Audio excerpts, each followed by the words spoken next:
Welcome guys! Today we are taking a look at the DJI Action 2 Power. So what's different? What's different from what's coming in the box? Are there any upsides? What are the downsides? Let's take a look right after the intro. Let's roll it!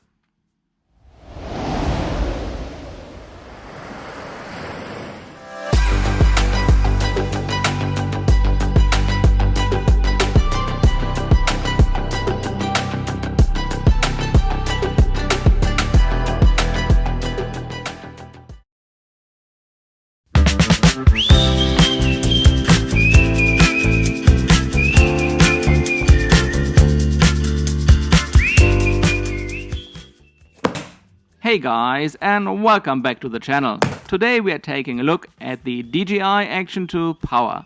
Power referring to the cube, clicking onto the camera, the second module so to say, not housing a screen this time around, only the battery and the SD card slot.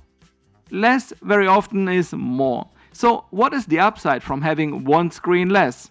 For one, less heat development. If you were concerned about the heat development discussion going on, that is a strong point you can consider here. Also, less power consumption, because a screen, a second one, eats a lot of battery. And third, you save a lot of money by going for the power variant, not the dual screen. Comparing both support modules to the camera side by side, we can see that there's an opening for an air vent on the dual screen version, for more heat to dissipate that. The other big difference besides not having the screen is that the openings for the microphones are also missing, since there are no microphones on the power module. The support module is not waterproof, so less openings equals more resistance against the elements. Less dust and moist can get into this module, and that is also an upside. On the dual screen version, the second screen is just for showing what is actually in frame. However, it is a wide angle lens and it is easy to point to yourself or just vlog. Earlier GoPros didn't have a second screen, so it's really questionable if this is a necessary function or more like a gimmick. It sets you back quite a bit with $100 extra, so that money can be spent and invested somewhere else much better. Especially as just discussed, there are downsides coming with having a second screen on the dual camera system. How should I say that? Let's come to the upsides of the dual screen version, which is that the mounts are included. The sticky stuff, the mount where you can stick everything to glass and surfaces not magnetic, is included. The mount for a tripod is included in the dual screen version. However, DJI is completely taking them away from the power version, so you would have to buy those extra. It almost feels like DJI is angry with you if you're buying the power variant, saving a little bit of money if you don't need the second screen, because they're taking just the stickers away. So you're not allowed to have DJI stickers if you go for the DJI Action 2 Power.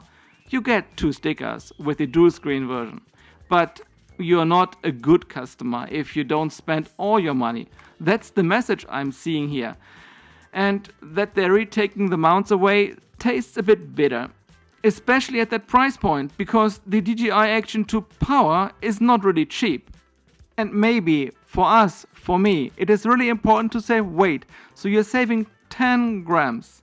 The dual screen module with the screen, which I really don't need, weighs 10 grams more. So when we are comparing that, we're having a camera system which is really light to begin with, but we can save additional 10 grams going for the power variant, having less heat development and actually overall a more bulletproof design because less to break.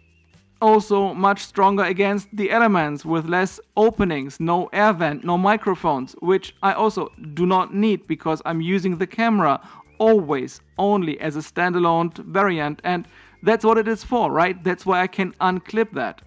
I really like the DJI Action 2, but I wish DJI would be a little bit more fair in terms of how they're packaging those 2 variants together, not at least taking the mounting options you have away from the power version. It's clear that DJI tries to be more and more like Apple, and that's not necessarily a bad thing, but Apple doesn't treat entry customers and customers choosing baseline iPhones worse than the ones who are buying the Pro Max.